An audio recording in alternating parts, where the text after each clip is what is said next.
Welcome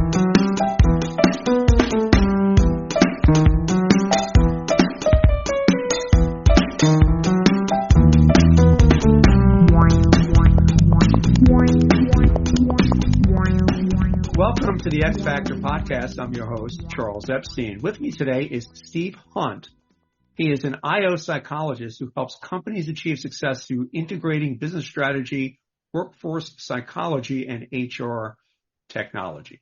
He is the founder of i3 Talent, providing services supporting strategic HR and talent management, development, and use of HR technology. He is the author of several books, including Talent Tectonics, Common Sense Talent Management, and Hiring Success. He joins us today from Portland, Oregon, one of my favorite places. Hey, Steve.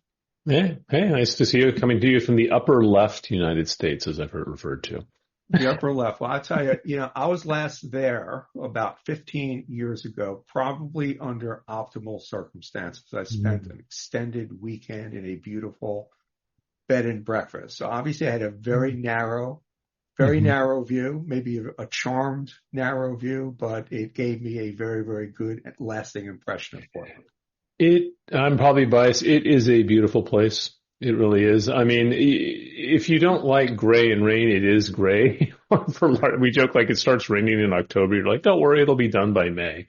I mean, so but beautiful. The mountains, where I live is by wine region. Yeah. Come visit. Come back. Give us some tourist dollars. It's great. Yes, indeed. And I am planning eventually to. A friend of mine has been living out there for several years, and he's probably going to be getting remarried. Oh. So I'll have even more reason to come out. For our listeners, let's give a little backstory to Steve Hunt. As a younger version of yourself, what made you want to be an IO psychologist as opposed to, say, shortstop for the Florida Marlins?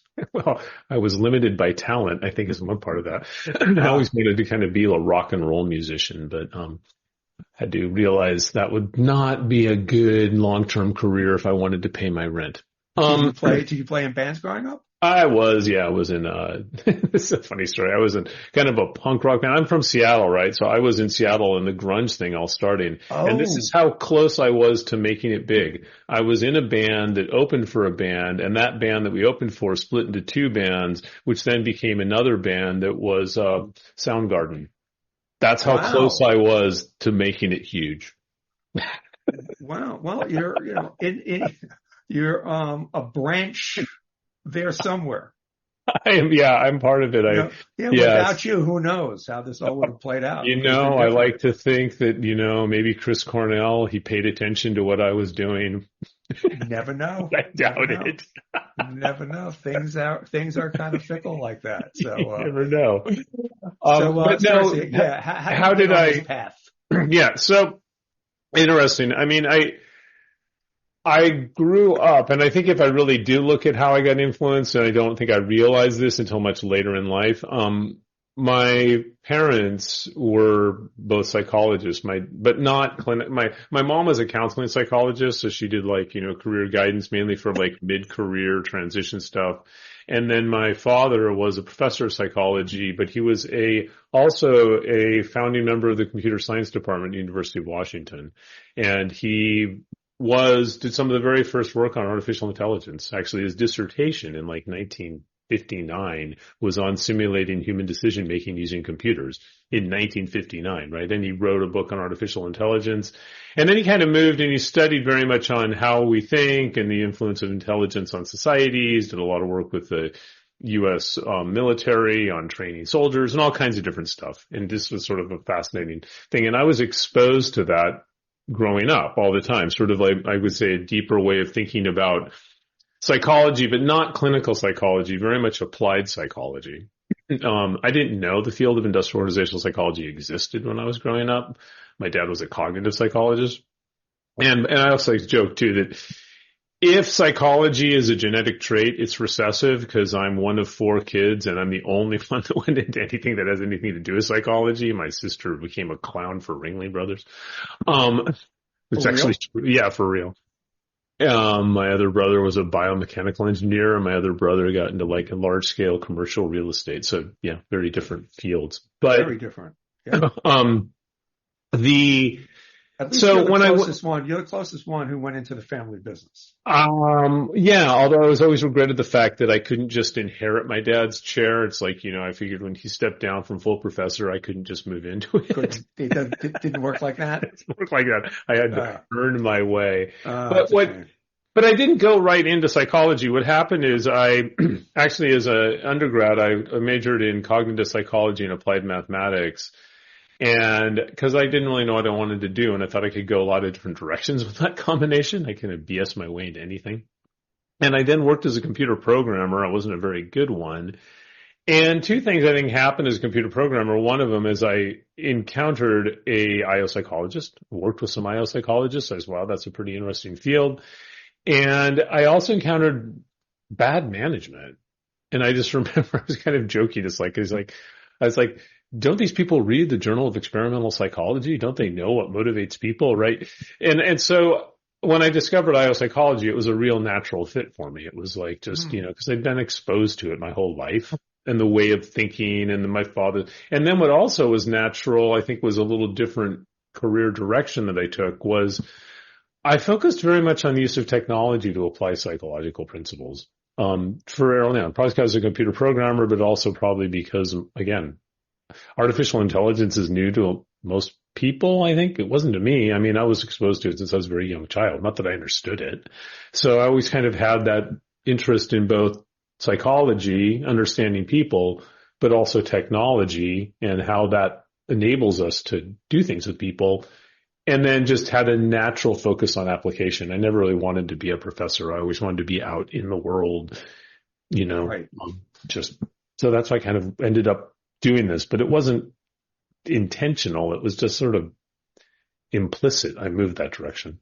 Yeah, no, it is interesting. It is also interesting, as I mentioned to you in our previous call, how you do bring, at least in my experience, an unusual combination of perspectives, the computer math and the psychology, the cognitive piece. So that's interesting. I was going to ask you about the influence of your dad. You already touched on that. And the reason I was going to ask you is that I learned of your dad's work in artificial intelligence. So an article you wrote about 10 years ago, the piece was very prescient. The title is still available on your site, Adoption of Artificial Intelligence in Human Capital Management, less marketing, more math. And you begin by establishing that you're a strong opponent of applying AI to human capital management. But, you have some caveats and you make some interesting comments and a very memorable analogy. Rather than summarize, let me ask you to just get into that a little bit more. But more interestingly, in these 10 years, given how far generative AI has advanced, how has your thinking advanced? How has your thinking changed? Well, I think what's changed is just realization of how far we've gotten, that we've hit a tipping point at it. And particularly with, there's kind of two sides people talk about with, AI. There's machine learning, which is, basically complex pattern recognition, where you take lots of data and you look for patterns in data and you can process millions of data and you can use it for things, like hiring in human capital. It's probably the biggest application is in hiring. But then the other one is on natural language processing and large language models, and that's Chat GPT and all that stuff. The machine learning stuff, I've actually been doing work around going back to graduate school. And the big challenge we always had is the systems weren't fast enough. The math has been there. And it's the same thing. And then we finally really were kind of steadily getting faster and faster algorithms. And so on that, I think the big thing that I focused on the machine learning side, and this has not changed, is the biggest challenge to machine learning is making sure that you're building these models using the right data. And and when you come to hiring, which is where most of these things are really applied a lot, the biggest thing in hiring is having good data about what it is you're trying to predict, their job performance. Most of the machine learning applications out there that are used to influence whether or not people get jobs are all trained on pre-hire data. It's all like your resume matches our job description. Well, we don't hire people for resumes that match job descriptions. We hire them for what they do after they're hired, but very few companies actually measure quality of hire data. It's called data of actual performance. Mm-hmm. And this is a huge limitation. And it was a big limitation when I first built my first machine learning tools, which was in 2006, was good performance data. Companies do a terrible job measuring actual employee performance. So that has not changed. What has changed is on the generative AI and this I would go back to a book my father wrote in 1975 called Artificial Intelligence. And in that book, he talks about large language models and natural language processing and all the mathematics of it. And in the book, he said, the mathematics for this works. He goes, there's nothing wrong with the math. He said, the problem is the computers aren't fast enough. And he said, this problem will be solved. That was 50 years ago. What has happened is we have suddenly, due to ChatGPT doing what I think will be going down as one of the most brilliant marketing things in history, the way they suddenly made us aware of what was possible with this stuff, because it had been moving along, but people didn't realize how far it moved along, and suddenly they kind of made us massively aware of it. And its application everywhere and how quickly that's happening, I think I was not expecting, I don't think anyone was expecting the transformation to move as fast as it's moving. How it's moving and the way it's moving, that doesn't surprise me. And what hasn't changed is my understanding and belief on what AI is not good for. And what it's not good for was a lot of what that article 10 years ago said, which is,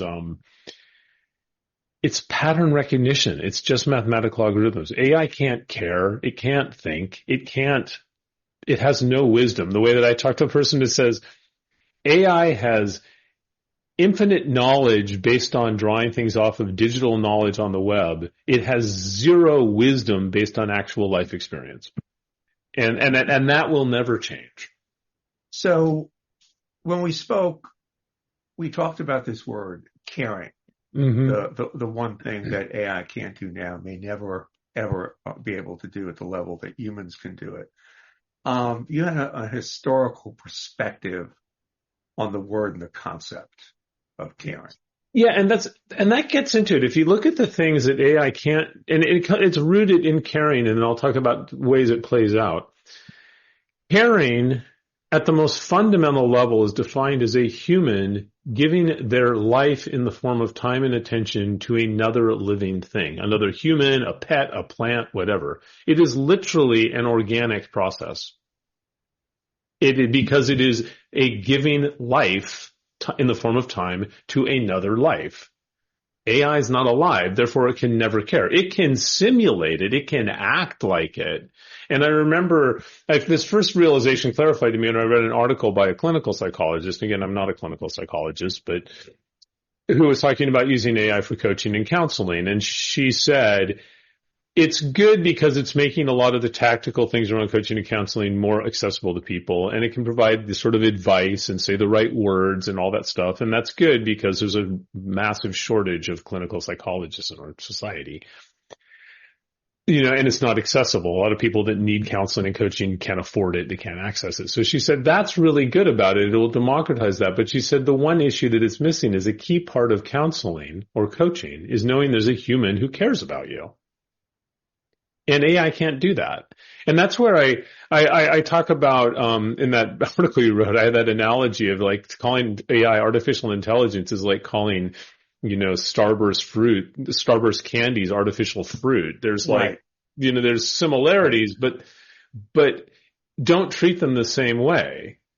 And I use the analogy to process food in this way because when I look at like where I am concerned about the application of AI, there's two places where I'm concerned. And again, I am a big proponent of it.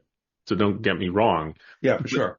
But there are two areas where I'm really concerned about it. And one is, and we're already seeing this play out. And I'll use the analogy to process food before I get AI, which is that we over rely on it. Because like processed food is a good analogy to this. In the 1950s, when processed food was really developed, if we hadn't had the advances in processed food and all these GMOs and all this stuff like that, we would have had starvation on the earth at an unparalleled level. And we did have a lot of starvation in the 50s and 60s and 70s, but it would have been massively larger. Some processed food is better than no food.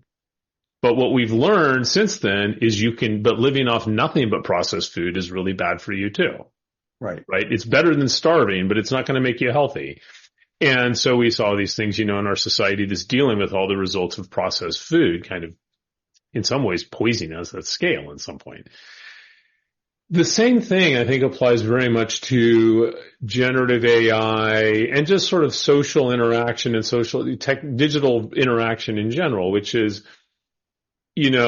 some AI is probably like AI coaching is probably better than no coaching to some degree, but a life entirely living off of artificial intelligence and digitalized social interaction is unhealthy for us. Our bodies weren't meant to live off of 100% processed food. Our brains were not meant to live off 100% artificial intelligence.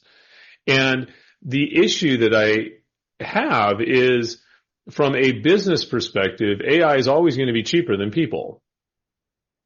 And so we are going to use the technology to eliminate people from work constantly because, people are expensive. And that has one impact on labor markets, which is a secondary issue, but a primary issue is it's going to hurt the quality of the services that we get as humans when we rely on companies. So if you take people completely out of the loop, and this is the issue, you hear companies say we need to keep humans in the loop. Well, good, but what do those humans need to be doing? And what they need to be doing is caring. But historically, we don't value that. Yeah, again, we had this previous conversation. You talked about how caring is not reflected in the GDP, but caring going back to the early part of the previous century had a great bearing on who was able to enter the labor market and the nature of hiring and being able to do work.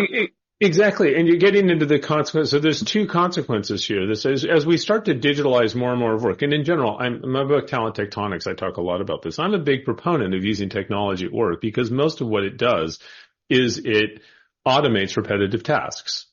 Even like self-driving cars, what they're doing is they're automating a very complicated but still repetitive task. And it's not good for people to do the same thing over and over and over again. I think that's good because it used to be, we used to largely employ people to act like machines, show up at work each day and do the same thing over and over again. Now, with technology automating all of this, we need to hire people to act like really good people, which is like caring, and that caring being the big one. And also caring both in terms of the actual like caring and service and making people feel good about that, but also caring about how we use technology, saying what is the right decisions? How should we be using this technology, which reflects a caring for society? Like, is this a good use of the application of technology for humanity? Well, one of the reasons I brought up this issue that you had brought up in our previous conversation, that caring is not reflected in GDP. So now, flash forward to today, we're talking about caring and we're talking about how it operates within a business context. So how do you put a price tag on caring? How do you put a value? How do you measure it with all the other things that you're measuring for your and that, exactly. And this so first of all, really recognizing that we need to rethink the role of work where the purpose that we're employing people is to care. Either provide caring services or make decisions that reflect they care about humanity. The second, and some of that, and it could get into all this in detail, but the second thing though is that we also need to value this work. Historically, particularly for service jobs, our society has devalued service work. And probably a really good example is childcare. Childcare probably, when they first started doing like employment and they looked at nannies and stuff like that back in like 1910, and then when they first started tracking labor data for the U.S. Census, There's actually a quote, and it's in my book, Talent Tectonics, which I can't remember the quote verbatim, from the person running the census. And he looked at all these jobs that were service jobs. They were like house cleaners, daycare, sort of nannies, they called them back then. And he goes, these are quite skilled jobs, but they're mainly performed by women, so we're going to categorize them as unskilled. It was a conscious decision to devalue this work because of the people that were doing it. Then, when they first started measuring GDP, and I think it was like in the 1950s, somebody said, well, we should include childcare and all the domestic work that, again, was mainly being done by women, because if there's no one to take care of the kids, the men can't go to work. It's still work. Part of GDP is childcare, even if it's indirectly. And they said, yeah, it's too hard to measure. It's not real work. And there's childcare is not in GDP. Right. Fast forward now that we do not, as a society, value childcare in the terms of how we pay people. Why is it the person that makes children's toys is paid way more than the person who actually watches the kids to make sure they're playing with them safely? And it goes back to our society historically as devalued service work, calling it unskilled. But anyone who's had children, for example, knows that caring for a child is an absolutely skilled job, especially caring for multiple children. And, but as a society, we've devalued that. And where I get really concerned when I look at the impact of AI is we're going to eliminate a lot of jobs that were historically paid more. We're going to replace them with people that are in service jobs, but we're not going to pay them anything because we don't value service work in our society. We pay them all flat hourly rates as though it was all done at the same level. And that kind of goes back to what I was talking about machine learning. Part of it, I think we need to get much better at measuring service performance and understanding the impact, the financial impact it has on it. But also as a society, we need to value service work, and we don't. As far as caring, we're now putting a premium on caring. So I now want to be able to develop skills or at least be able to project that I am a very caring human being, a caring leader, a caring team member. What does caring look like? How is it being measured? And, we talk about soft skills and a range of things that can be acquired and can be developed. Where does caring fit?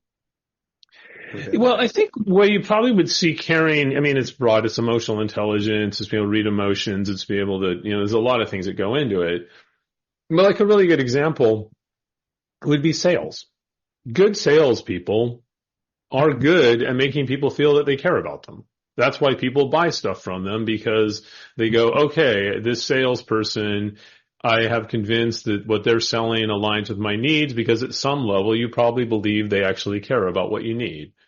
It's not just, and especially when you get into more complicated sales, and those are the jobs that tend to pay more. And I've worked with lots of salespeople, and I think for the most part, the really good ones truly do care about their customers. They're not just trying to shove product down. It's like they look at long-term relationships, and they're very, very good in these jobs of reading emotions and getting to understand people and making people feel appreciated and all the other things that get these people to ultimately buy something. But we are not rewarding those salespeople because they're really good at caring. We're rewarding them because they got somebody to buy something. Mm-hmm. But what it gets hard is when you get into jobs where you don't have this transactional event that we can assign like a monetary value to. So I'll go back to childcare or healthcare. We do not reward healthcare providers, and I think a lot of healthcare. My wife's a healthcare provider. They would love to be rewarded. They're not truly. Our healthcare system does not reward economically people based on the health and the well-being of patients. No, because then you'd be the best doctor, be the doctor that never had to do any procedures and didn't have to prescribe any drugs. Exactly. Because they got the person to live healthy in a way that they don't need dialysis and they don't need all that stuff. But all the money is being made off of transactional activities So actually, the wealthiest doctor is not the one that makes sure people never need the surgery. It's the one that maximizes the number of surgeries that happen. Exactly. And this is a fundamental shift in our society, is how do we value the people that are really good at helping other people live happy, successful, healthy lives or communities. And we don't. We don't pay social workers very much, which is about caring. And we look at servers, restaurant servers that have a direct impact in hospitality. There are so many places that we do not value the skills of these workers. And my worry is with generative AI, the stuff that we do value, like all these good jobs in manufacturing and all sort of stuff, they're going to get automated. What are we going to do with the people? We're still going to need people to work. Technology's never eliminated people's need to work. Matter of fact, I'm kind of going way off there, but that's another thing important. People need to work. It's important for people to work. It's really, it gives you meaning in your life. It does. Do you see this shift creating a different or a new category of jobs for care workers? I mean, not to sound flippant. I mean, is there going to be an entire new set of skills or a new type of work? I think it will. I think there's two paths to it. Because if you look at the last massive transformation that we went through in work was the move to the industrial age. And the industrial age, if you look at that, when people talk about, manufacturing jobs are good jobs, they weren't good jobs in 1900. They were terrible jobs. Companies used to factor in how many people were going to die on the job into their workforce planning. There was a massive transformation in society. I refer to this as a talent tectonic shift that led to, it was mainly through unionization, that led to, occupational health and safety, 40-hour work week, manufacturing employees being paid decent wages, all these sorts of things. That was a massive societal change that we don't want to go through again. I mean, the United States mobilized the army to shoot union organizers. Most people don't realize what that transformation was like in the U.S. from about 1915 to 1930. And, in other countries, there's revolutions. Right. But a lot of our concepts of what work is now and, these are good jobs. It's like, no, they were good jobs because there was hard-earned labor unrest that made them good jobs. Mm-hmm. We don't want to go through another one of those. So when I look at where we are now, I kind of look at two paths to a world where we really value really good caring work. One path could be more unionization. That could come back. And we're starting to see some of that. But also companies are a lot better at, I think unionization is a possible path to be part of it. I don't necessarily know if that's the way it's going to go because long conversation of that. That's an entirely different conversation. Yeah. A better way, and one that gets more back to the whole machine learning thing, is getting much better at measuring employee contributions. So, because we have technology now that, I'll give a good example of this is a retail company that provided different services for pets, and they paid everyone an hourly rate. And then they said, well, some of these people are really good at providing caring services for these pets, and they're selling these pets and grooming and stuff like that. And they found a way to say some employees are better than this than others. They build the relationship with the pet owners, and they provide more services. The company actually makes more money off the pet owners as a result of the services. And they pay these people based on their contributions. They don't pay everyone a flat rate. They have very sophisticated payroll systems that allow them to pay people based off it's still transactional, but it's based more off their effective being caring employees. I think the more we get data that links HR data that measures things like employee behavior, employee skills, and ties that to non-HR data around customer satisfaction, buying patterns, cost, that will be able to demonstrate that you should not pay everyone the same amount, and that in some cases you should pay people a lot of money if they're really good at it. But we also have to shift, and that I think would work a lot of commercial jobs. I think the hardest thing is going to be in jobs like healthcare and education, where we as a society it's a fundamental shift where we're not paying people based off what they're able to sell people or based off what transactional things, but we're actually going to pay them based on making other people's lives better. And that's a harder one. The healthcare issue, we clearly need to change it, but that one I really wonder. I don't know how that's going to play out. Yeah, it's just incredibly complicated balancing all of these competing interests. But, where I'm kind of going with all of this is that ultimately for caring to resonate, for it to really take hold, there needs to be a model, there needs to be a way of calculating its bottom line value. You hear a lot of people about monetizing creativity, but I think we need to monetize caring. I mean, that sounds bad, but we live in a capitalist. I'm a big believer in, well-functioning capitalism as a psychologist. But there's well-functioning and dysfunctional capitalistic societies.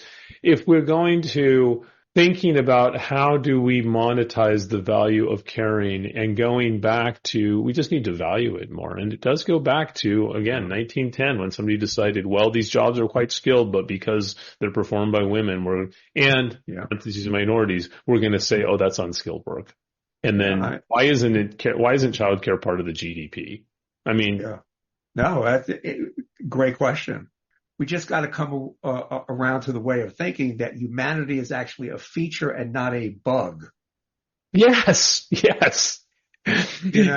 We got to come around to that idea, and maybe that's where it begins. I absolutely agree, and I mean going back that, and having an appreciation for that, where if you go to a great meal, a key part of that meal is the service experience, yet we don't pay money for service, in some cases. And it's like, and in so many situations and really, really rethinking this. And I'm an optimistic person in general. My mom once said, you might as well be optimistic. You got a choice. Right. Yeah, exactly. They say, so when I look at generative AI and all these sort of changes, I think that is, how can we use technology to better actually measure the differences that people make in our lives? And there's a tendency historically to think of, performance measurement is bad in this evaluation. If we don't measure it and translate it into financial numbers, companies don't value it, and that's one of the biggest challenges in HR. How do we link data about what employees are actually doing to the financial performance of the company? Yeah, it's hard, but not impossible. I think everything could ultimately be captured in numbers somehow. Anyway, Steve, great conversation. I knew it was going to be a great conversation. So thanks for spending the time. And I have a hunch this is going to be the first of certainly several. I was going to say many, but I don't want to be too presumptuous. I mean, you may have other obligations. No, the questions that you asked took me into a more philosophical level than I was planning to go into. I think, we could do a whole My apologies, by the way. No, I didn't expect to do that either. I think you get into this stuff, we could get into a lot more confident about practical solutions like the one I provided. There are things that we can do that will help us position ourselves for this change. And it starts with, I guess I'd say two things. One, really starting thinking about it. Okay, we want to keep humans in the loop. We need them mainly for either providing caring services or monitoring these machines to make sure they're not doing unfriendly things to the world. So we need to really rethink what is it the humans in the loop are going to do. In this book, Talent Tectonics, I talk a lot about rethinking the nature of work. But the second thing is we have to look at how do we apply this technology, and this is where I challenge the HR world. The value of employees is not measured in HR systems. We don't pay people to be engaged and not quit and have skills. Granted, if you don't have those things, you're not going to deliver results. We pay them to deliver business results. That's not measured in HR systems. It's measured in finance systems and supply chain systems. Using this technology, this very sophisticated technology, and being upfront to business leaders and saying, HR, where we are now is we're like the healthcare system. We can measure everything but patient outcomes. We're not measuring the impact people are having. And I think the more that we break down the silos using technology between HR and non-HR systems, the more we will be able to truly demonstrate the value that people provide to the business. Yeah, exactly. And I just want to make the comment that while, yeah, we did kind of get in the clouds a little bit, we're grappling with some of the loftier issues. I mean, ultimately, it does come down to being a practical conversation, because my interest, I think when you say caring, it resonates with me. I understand what you're talking about. You provided in a previous conversation historical context.